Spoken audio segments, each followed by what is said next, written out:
Who handles snow better, bobcats or polar bears? Everyone was definitely slipping. You definitely can't see the passes. I remember making it past one of my teammates and her just being like, I can't see it. We found out Wednesday night when a brief but intense snowstorm hit Brunswick. The storm was both literal and metaphorical, as the ninth-ranked Bates women's lacrosse team defeated Bowdoin 17-6.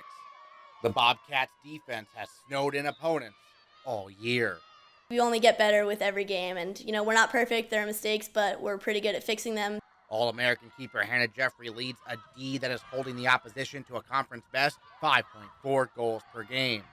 Wednesday's win over Bowdoin gives Bates a 10-1 record and marks the first time they've reached the 10-win plateau since 1992. I think it means a lot, especially for us seniors who kind of have never had that record, and it's really exciting for us because 10 seniors, 10 wins, and that was kind of a big one, and they're not just out of conference teams, like we're beating good NESCAC teams, and I think that makes it even better.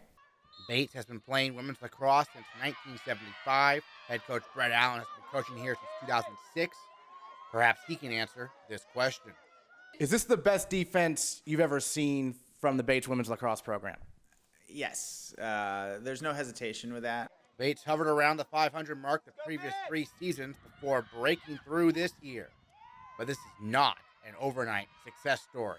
It's fun watching as a senior and thinking back to the progress we've made each year. And so this past weekend was our alumni weekend, and just reminiscing with the past players who have been here and just like, the time we beat Trinity, or we were so close to Bowdoin last year, and just everything we do and everything we have done in the past 4 years has led up to the moment, and it just feels great finally accomplishing what we want to accomplish.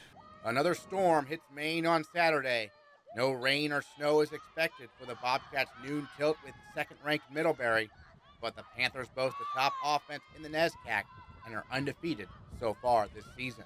We always say don't worry about the name on the front of the jersey, just realize that you have to play lacrosse regardless of who the other 12 players are on the field. So that's what we're going to try and do for Saturday. Does that mean that we're ignoring the fact that we're both top 10 and we're both at the top of the conference? Of course not, because that's the reality. But at the end of the day, we're just a bunch of kids trying to play a good lacrosse game. So, what happens when the unstoppable force meets the immovable object? We'll find out this weekend at Garcelon Field. For Bates Athletics, I'm Aaron Morris.